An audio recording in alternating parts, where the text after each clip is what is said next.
भैया हो, हम आप सबके बेटा रउआ सबके चहेता सिंगर कमला बिहारी रोशन रोही और किरण सिंह के लव स्टोरी के ऊपर एगो बहुत ही अच्छा गाना बनले बानी।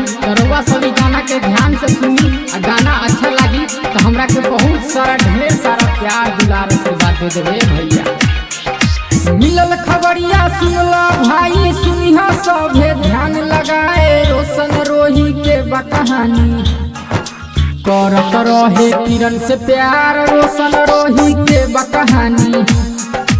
रोशन के बाजिला नवादा घर ओकर वारिसलीगंज बिहार में रहे धूम मचैले। शूटिंग पर हो भइल प्यार, वीडियो शूट करत में भैया का जाने का भइल यार, किरण सिंह से भइल प्यार। रोशन किरण के बाबे कहानी सुना चली सा सुनावतानी।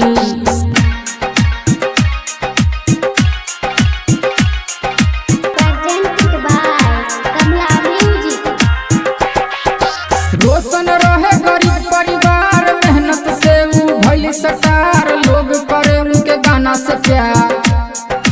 किरण सिंह के लव भइल, रब जाने हो कब भइल। जहानाबाद से आइल रहे, बिहार में धूम मचैले रहे। 2 साल से रहे प्यार, कटल जिंदगी मजा मजा मजा में हो मिलल साजा, किरण मानत रहे राजा। सुना कहानी सुना बतानी, रोशन किरण के बकहानी। अभी आप सुन रहे हैं कमला बिहारी को। किरण से शादी के वादा कैलस, अपना से उ जुदा हो गइलस, कहत शादी नहीं करेंगे, भले ही हम हो मर जाएंगे, किरण से शादी नहीं करेंगे। किरण सिंह तो ठन ले बा, रोशन के पति मन ले बा। मांग में सिंदूर लगावे ली हो, रोशन के पति माने ली हो।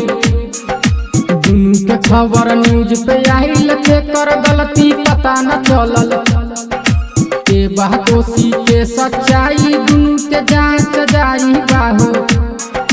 कमला बिहारी कहे कहानी, रोशन किरण के सुना चली सा।